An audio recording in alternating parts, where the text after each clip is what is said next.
Well, good morning and Shabbat Shalom. This is Valley Beth Shalom Torah study for Shabbos morning. I'm Rabbi Ed Feinstein, joined today by my dear friend, colleague, and teacher, Rabbi Marc Gellman from South Florida. Rabbi Hirsch is still on a hiatus with her family, so we wish her very, very well this morning.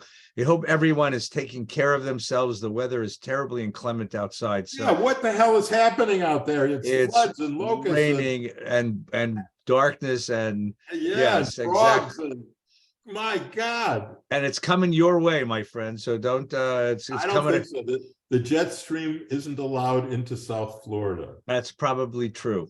So because it's God has mercy on golfers crossing the continent, but I think you'll escape from it. I think so too. So let's hope. Yeah, but are you okay? I mean, I'm reading like monsoon rains and high winds. What happened to the? You have to understand that in Southern California, 2 inches of rain stops everything. So, but you've had more than that. We've had 8 inches of rain, which means it's been quite catastrophic for certain families, people who live in certain areas. But for most of us, it's just, an experience we're not used to.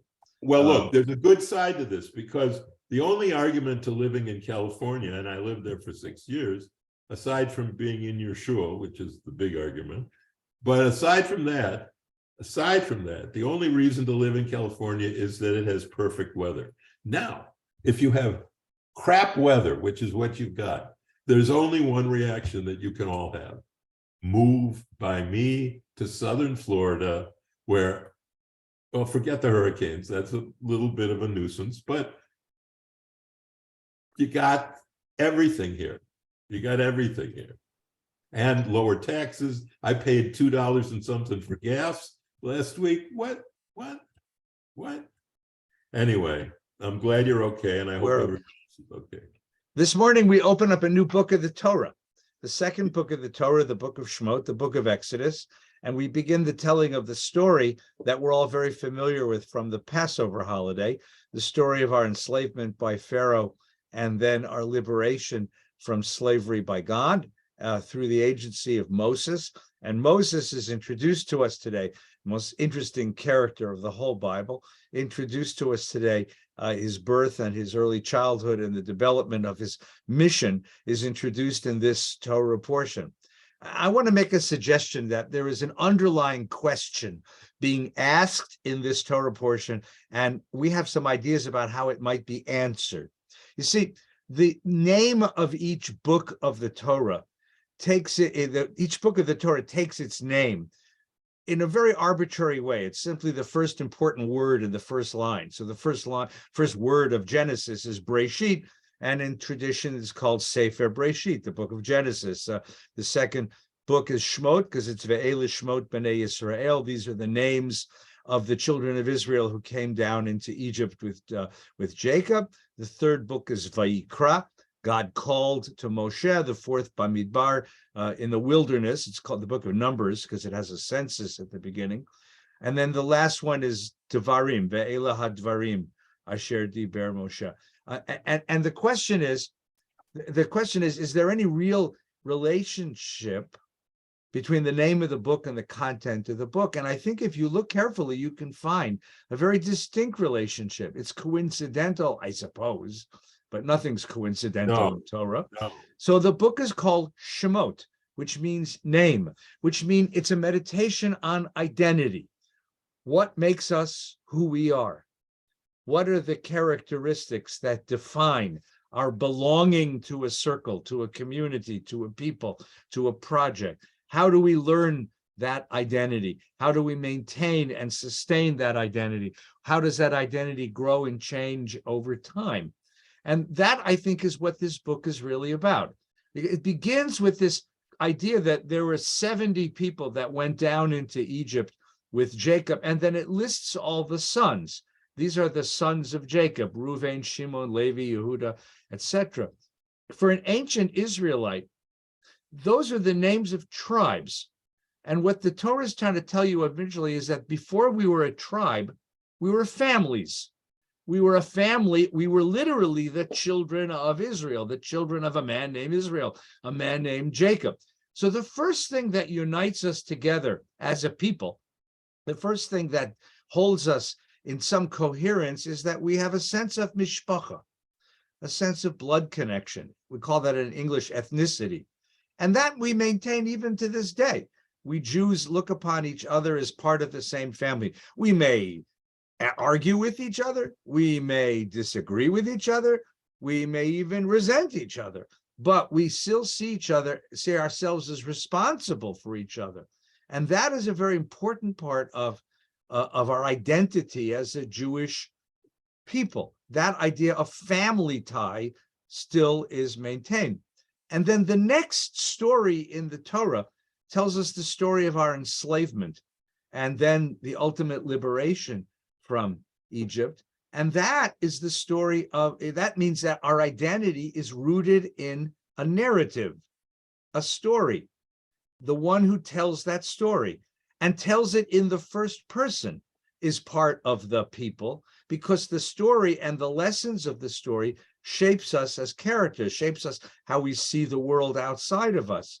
So the idea that we are slaves and we are liberated opens up a door to our social ethics. It opens us up to our faith in a God of history. It opens us to a sense of what our task is in the world as a people. And that's the second element of our identity. In Pesach, we have this important line in the Haggadah. It's in the Mishnah that was imported into the Haggadah. B'chol dor v'dor chayav adam lirot et atzmo kilu yatzav Mitzrayim. In every generation, we tell the Pesach story, the story of our enslavement and our liberation in the first person, as if we were there. Not even as if we were there, because we were there. Because in telling the story, I become part of the people. That's a second way to define identity. But there are other ways to define identity. And in introducing us to the character of Moses, the book is also introducing this question of, well, how did Moses become a Jew? How did he understand his Jewishness? What were the elements of his Jewishness? So let's begin by asking our dear teacher, Rabbi Gellman, how and when did Moses discover he was a Jew? Who told him he was Jewish? And what does it mean that Moses sees himself as a Jew? Yeah, that is a brilliant question. All your questions are so brilliant. You're so brilliant. I love what you do. It must be something in Southern Florida. That's another thing.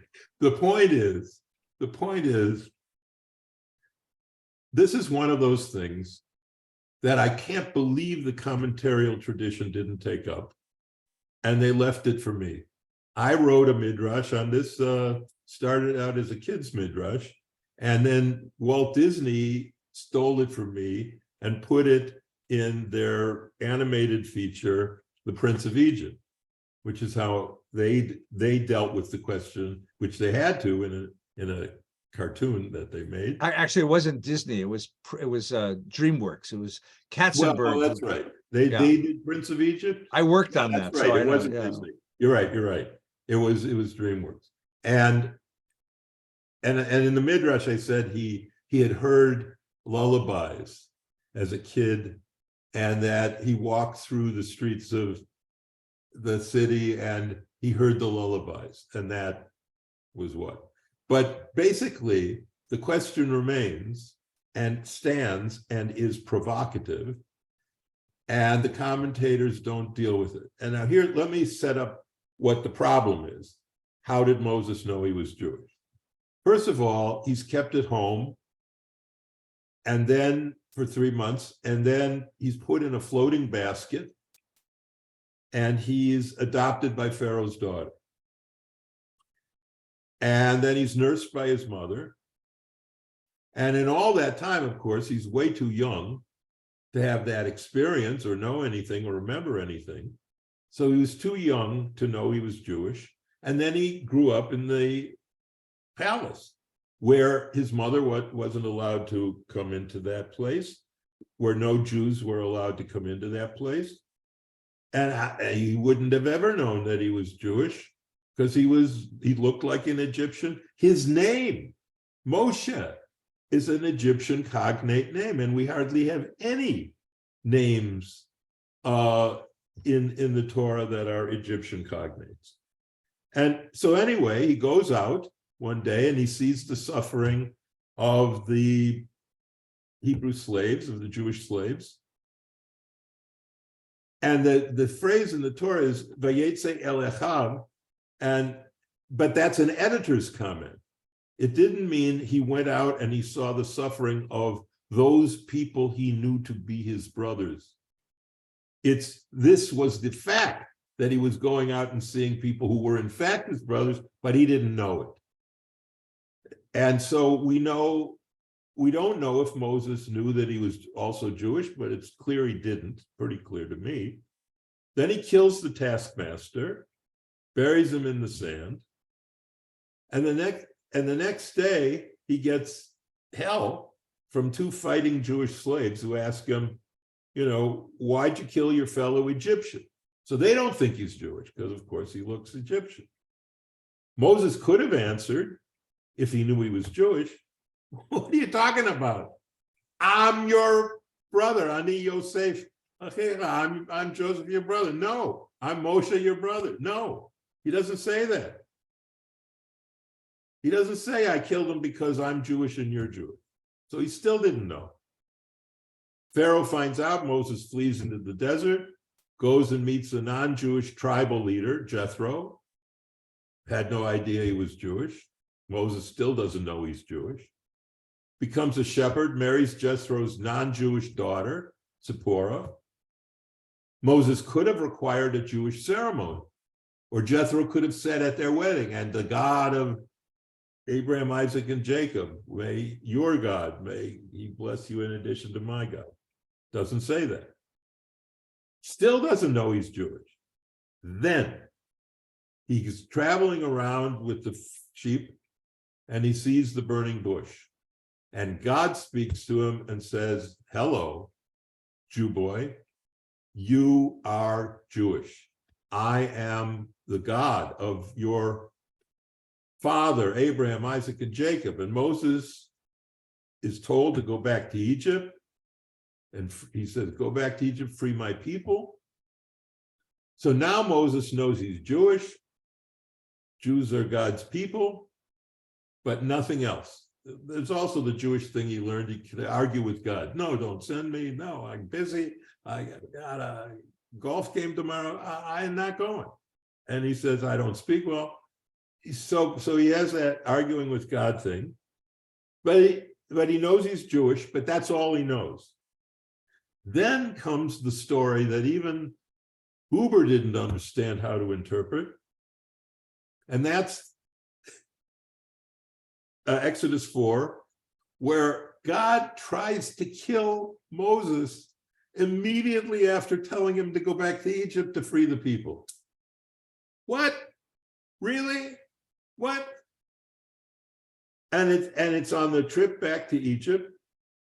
Moses and Zipporah have a son, Gershon, and God attacks him and tries to kill him. Unfortunately, we have the meaning of that passage is concealed by the pronoun him, because it could be God was trying to kill Moses, which makes no sense, or God was trying to kill Gershon, which does make sense. But Zipporah, and that's how Zipporah interprets it, because she grabs a flint and circumcises Gershon. Another proof that Moses had no idea he was Jewish until the burning bush.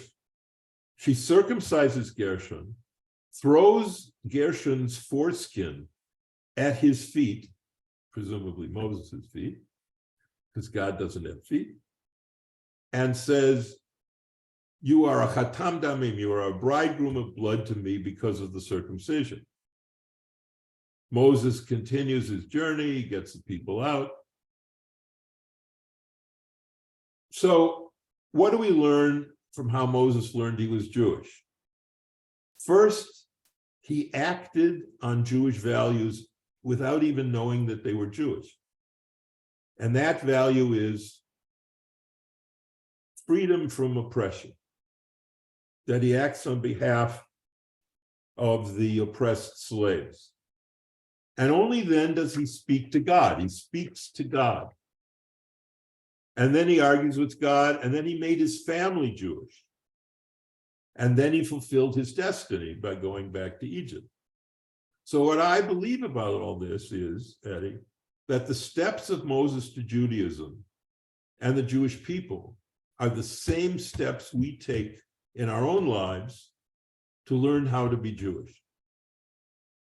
First, we learn to do what's right.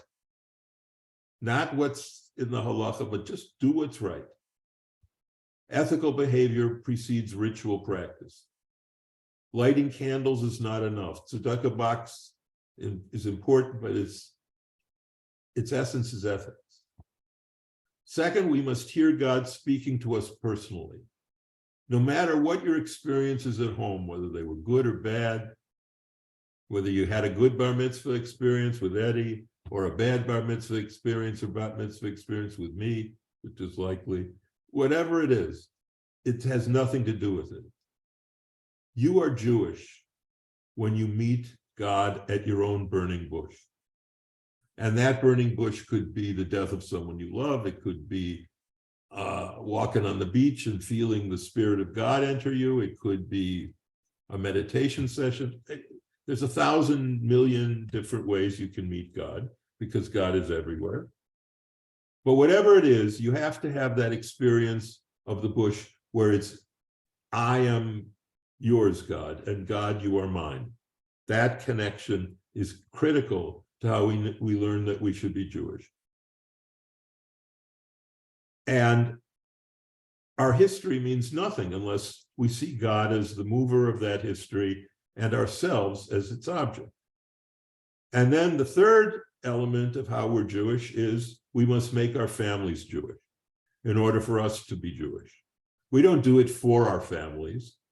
We do it for us. Our Jewishness depends upon our making our families Jewish, or else everything we've done is just rhetoric. And I was never sure because I have rabbi kids. And then one day, Marc called me from the University of Colorado at Boulder. And she said, Dad, I went to the synagogue and I'm teaching an art class in the synagogue. That's when I knew. That's when I knew. And Max said, Dad, I really love golf. And that's when I knew he's Jewish. And so God has something special for each of us to do. This is the fourth level. And our task is to discover that and then accomplish what is our chosen destiny. And I learned that from my friend Rick Warren in his book, The Purpose-Driven Life. And those are the 4 steps. Those are the 4 steps to being Jewish, and they're hidden in this week's Parsha. And it all comes from a question nobody answered until, well, I'm just saying, nobody answered, how did Moses know that he was Jewish?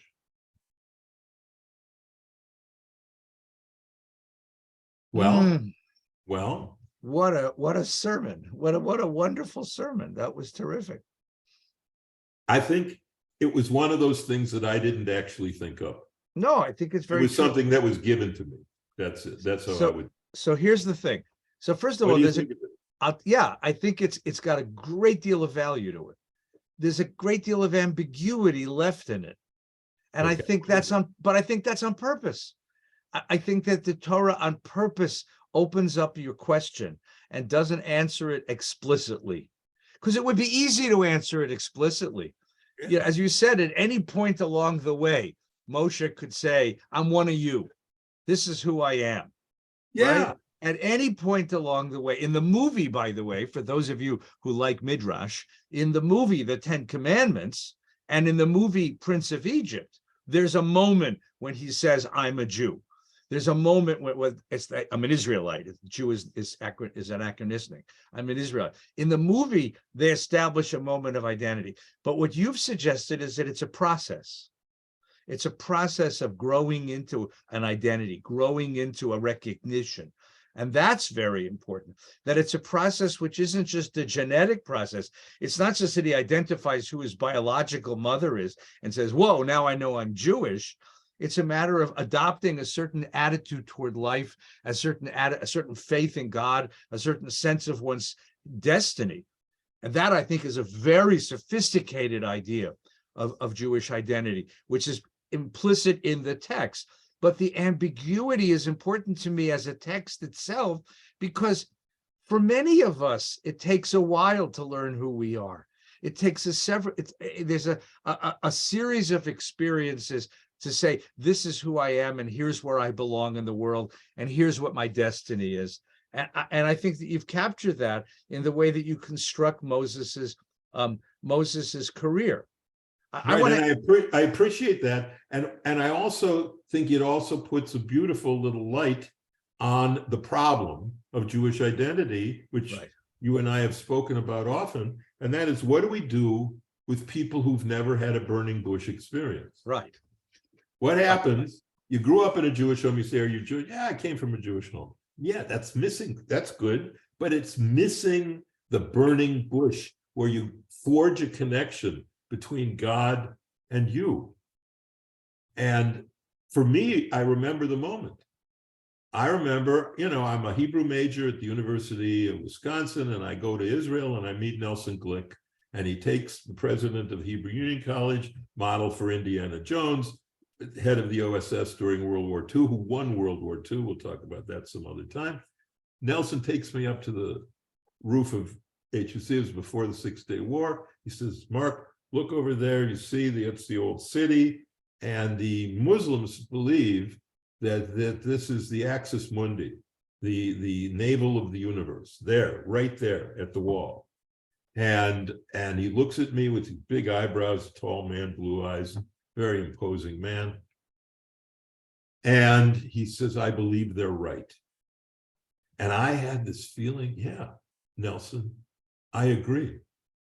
I think this is the axis mundi. And I think you are an angel telling me that God wants me to identify with that in a simple way, to give my entire life to what that means. Now, I didn't know about my destiny, and I didn't know about Tom Hartman and the God Squad and anything. I just knew at that moment, God was speaking to me through Nelson, that I was bonded to God, that God had regard for me, which is this gigantic and inexplicable and in some ways laughable conceit that the God of the universe, who makes black holes and universes and galaxies beyond number, gives a crap about Marc Gellman. And yet I believe that. And I believe I don't believe it like I care for you, you care for me. I believe it more like the way gravity affects the furthermost star is the same way that gravity affects me here on Earth. That's the same law, even though it's massive, it's still right here. Still right here, except I think it's love. It's the power of love and whatever. But so that's the only emendation I would make to that the key, and this solves the Mordecai Kaplan problem. He never had a burning bush experience, and maybe Harold did, maybe he didn't, I don't know. But that's the key. You grow up, you have this experience of God connecting to you. And then you make your families Jewish, and you find your destiny, and you try your best to make the world better than when you found it. That's a beautiful statement. I mean, so the question that we would ask everyone is, how about you? What was it for you? Wait. The question we ask people listening is, so what Rabbi Gellman has talked about is a sort of series of experiences leading up to one very decisive experience where one realizes the dimensions of one's Jewishness. Yes. The elements that go into Jewishness, and so the question is, what were the experiences in anyone's life that led you to understand what it means to belong to this people, to share this history, and to share this destiny? And that's the sort of process of experiences that the Torah describes to us in Moses's life and in all of our lives. And you've shared with us your burning bush experience. What was your burning bush? Well, hang on a second. It calls to mind. I'll tell you what it calls to mind. So if you've ever read the words to the poem Adon Olam, right? Adon Olam is this song we sing at the end of services. And because it has an easy beat and rhyme scheme, we can sing it, we can torture it to any melody, and we sing it to all kinds of awful melodies. German beer drinking songs. Exactly. But if you've ever read the words, it starts out, Adon Olam Asher Malach B'Terem Kol Yitzur Nivra, God who is the God of the universe. And then halfway through the poem, it says, V'hu Eli v'chai go'eli. But that God, who's the God of black holes, Eli, is my God, is the God who protects me, who has encountered me in my life. Beautiful, beautiful. And that's what you're describing here. And that's that religious moment that you've described here, which is so really very lovely. I don't want to talk about my experience. I want to tell you about something different. I think there's one more element. I'd like to add another element to our description of how Moses comes to his Jewishness and how he comes to define his Jewishness, which I think is the purpose of this text. This text is given to us as a meditation on how we find our Jewishness, what the dimensions of Jewish identity are. I'm very, very taken by the second chapter of the book. Exodus 2 is the story of Moses. It begins with Moses' parents meeting each other and the birth of the baby and the hiding of the baby. And then the baby gets put into the Nile and taken up by Pharaoh's daughter. In that chapter, the Hebrew word ro'eh, Resh Aleph Hey, which means to see, to perceive, occurs 11 times. It occurs 11 times. Now, here's why. Because at first, the mother gives birth to this baby. It's a very courageous thing to do because they're killing babies all around them. And they get married and have a kid. That's resistance. That's courage. And she hides the kid. And the reason she hides the kid, says the Torah, is she sees v'tereh ki tovhu. Now, in your translation, it says she saw that he was a beautiful kid, which if you think of as a ridiculous idea, like if he had been a miskite, if he'd been an ugly baby, she'd have given him to Pharaoh's soldiers. Come on. Ki tov is Genesis language. Vayar Elohim ki tov. She sees something in him. She sees that there is a power, a cosmic something in him. And then the daughter of Pharaoh fishes him out of the Nile. She's the only one. She's surrounded by servants and I imagine Secret Service, but she's the only one who sees the basket. And she opens the basket, and her father has taught Egypt to see every Jew as an enemy, as vermin, as Joseph Goebbels did, as a vermin that he be exterminated. But she doesn't see this kid as alien or vermin or enemy. It says she sees a baby. She takes pity on him. She bonds with him. And then she says out loud, he's a Hebrew baby. She knows where he comes from, but she sees beyond her father's propaganda and sees that this is a child in need of protection. That's the second example of magical eyes. And then there's that scene that you reference, which I think is extraordinary. Moses goes out, and we don't know who he is. He doesn't know who he is. He's a prince of Egypt, and he's a child of slaves. He has a mother who is a slave, and a stepmother who is a queen, who's a princess. He goes out and he sees a slave master beating a slave. And every Egyptian walking by would have seen nothing. A slave is what? It's a quantity of work personified. It's what we would call an appliance. Not one of us woke up this morning and asked the refrigerator if it had a good night. A slave is a thing. It's not a person. No Egyptian would have paid any attention, except Moses doesn't see slave master beating slave. He doesn't see Egyptian beating Hebrew. The text adds the word ish twice. Ish mitzri makeh ish ivri. He sees two human beings. He doesn't see what the society teaches him to see. He's not prejudiced. He has his mother's eyes, both mothers, and he sees two human beings. And he realizes he's got to help one of them. And then he looks around, and when the first time you read it, you think, well, he wants to get away with it. He's looking around because he can't imagine that nobody else sees what he's seeing, that nobody else is moved by this brutality. And he looks around and he realizes this is his moment of truth. He's either going to help or he's not. And he decides to help. And the only way he can stop the guy is by killing him, which is a whole nother story.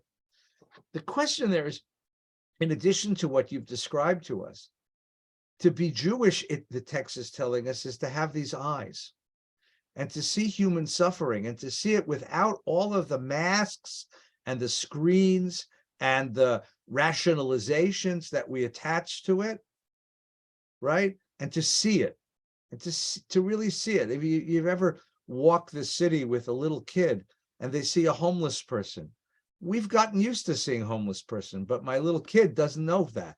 And he says, like, why is that man sleeping on the street? And why does that family have no food? And why, and why, and why? That's the sort of principled naivete, that wonderful open-eyed sensibility that I think the text is trying to say that's also part of your Jewishness. Without a doubt. My kids would yell at me their entire childhood because I give to beggars. I give to every beggar I see. Right. And they said, Dad, they're going to use it for drugs or alcohol, or, or they're just con artists and they're sitting on a corner preying on your goodwill. No. I said, that could be, but it could be that they're hungry. It could be that they're needy. And if I assume the worst about what they're thinking, that is on me. That is a freezing of my own soul. But if they're cheating me, that's on them. And I can't protect them from their own sins, but at least I can protect myself from what happens later in this book, hardening of the heart. And that's what exactly you're saying about seeing. But I want to reemphasize this point. Moses acts before he knows he's Jewish.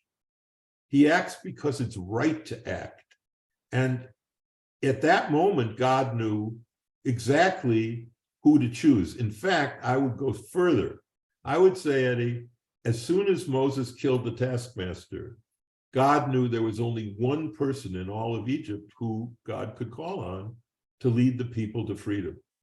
And that is the only one in Egypt, the only human being in Egypt who knew about freedom and who knew about justice.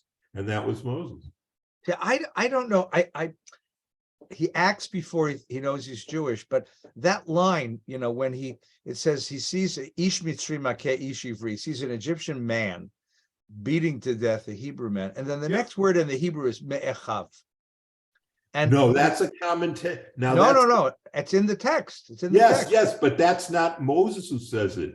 If you look at the text, it says he went out to see and he saw his brothers. He goes out to see Basar B'Siv Lotam. He sees their work or their suffering. It's a double entendre, because at that moment there's a suspense. You don't know what he sees.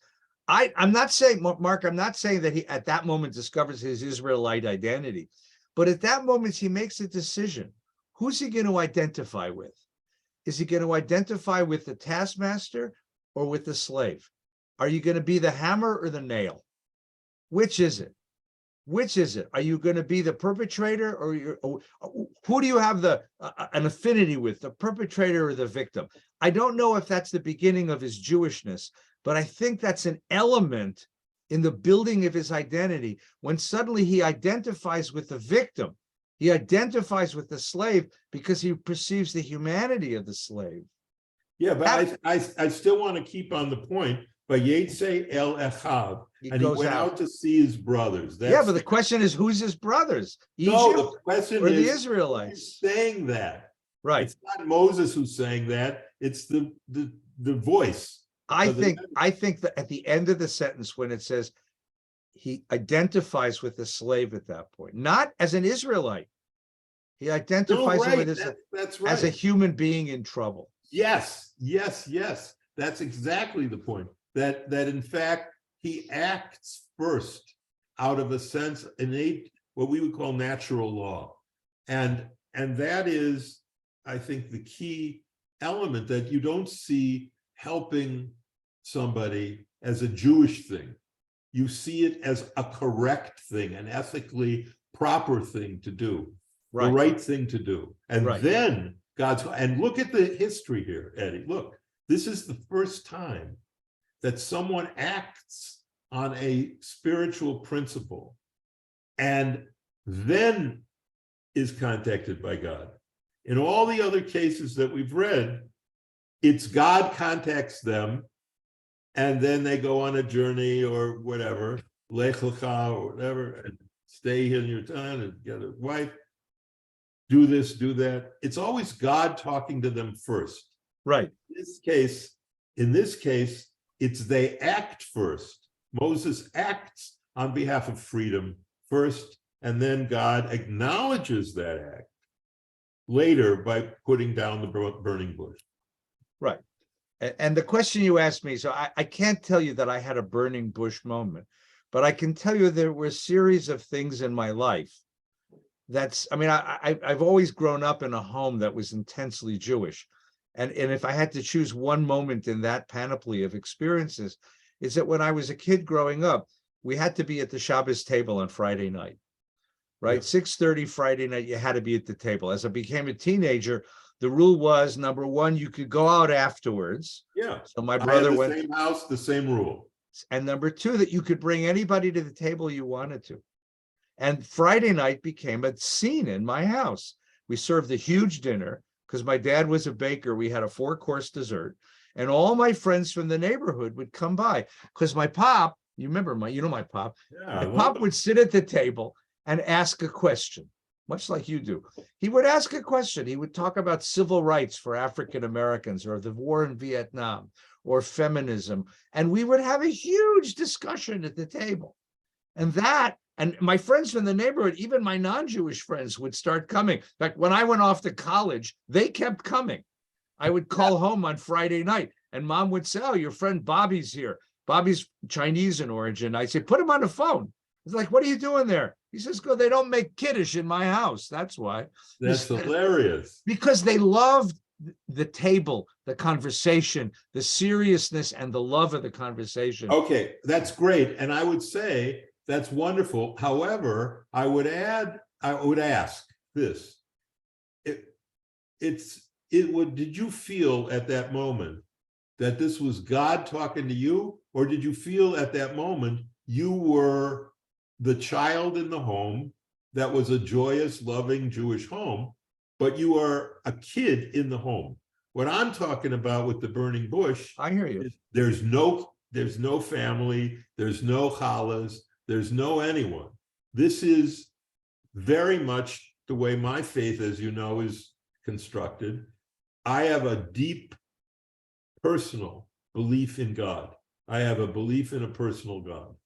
And that has nothing to do with my family. That has to do with my spiritual eyes to see. I think that was a wonderful connection to see.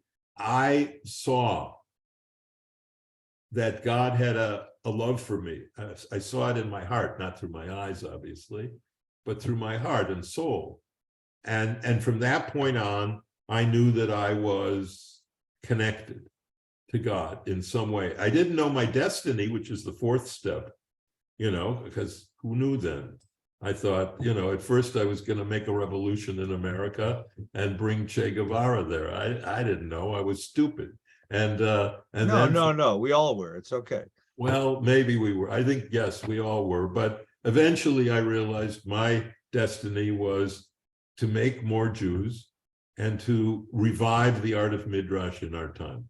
That was my destiny. And I would put it somewhat differently for me.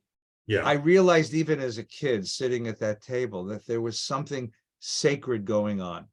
Okay, so that was your burning bush. I would use the language of saying that I could sense a moment of Shechina, a moment of divine presence. Yeah. Same thing happened to me when I went off to Camp Ramah to be a staff person and discovered that I had the power to create moments for other kids, for other people. I discovered that moment. Going to Israel, it's not that there was a moment when God talked, but there were these moments when I was very sure that something profound was happening to me and around me and with me, and that the memory of those moments stayed with me my whole life, because those are the memories that shaped the direction, the choices that I made in life. So it's a different quality No, divine let's be revelation. clear. I'm not saying you have to have a burning bush experience where God says hello, says your name, and then says I'm your God. That never happened to me. What happened was through Nelson and feeling, and what you at the Shabbos table, you're feeling not like you're a kid in the house. You're feeling not like you're a student with Nelson Glick. You feel differently. You feel that there is some personal connection being forged here. Right. God and you. Something deeply personal.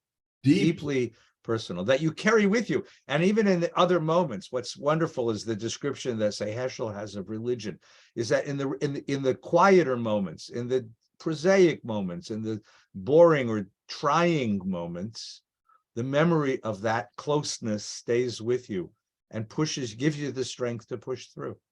So let's finish our conversation. This is the beginning of the book of Shemot, the book of identity. And we've talked today about how Moses gains an identity and how we all gain an identity.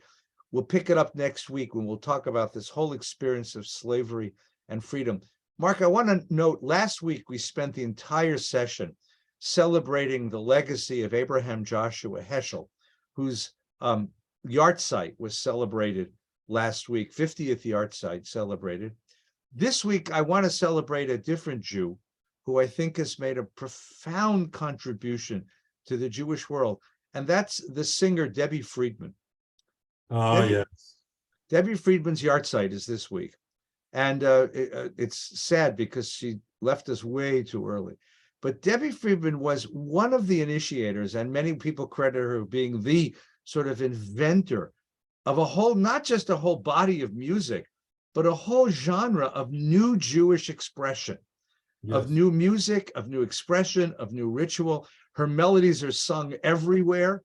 Her Misha Berach is the Misha Berach. Everywhere. I'll tell you one funny story as we leave, but this is the week to recognize what a profound impact this one soul started out as a song leader in the Reform movement in the summer camps, came to a number of synagogues, and then became the songwriter, the composer for so many of us, and so for much of our community. We remember her and we honor her memory. Here's one little story, true story a friend of mine tells me. He was in Jerusalem on a Shabbos and decided to go up to Mea Sha'arim, the very, very Orthodox neighborhood, and participated. He stepped into one of the yeshivot, one of the big yeshivas, and they were having a Malava Malka, which is a gathering at the end of Shabbos, where the Rebbe speaks and the Hasidim learn and they sing.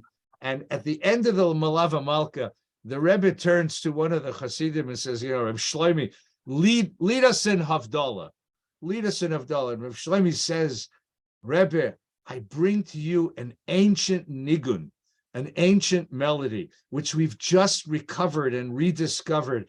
And now we can sing it just as our ancestors sang it. And this long bearded guy with a big black hat, surrounded by 1,500 Hasidic men, begins singing, Yai lai la la la la lai lai, Yai lai la la la la lai lai, Ya ba ba bye bye bye bye bye bye bye ya ba bye, which is Debbie Friedman's Havdalah.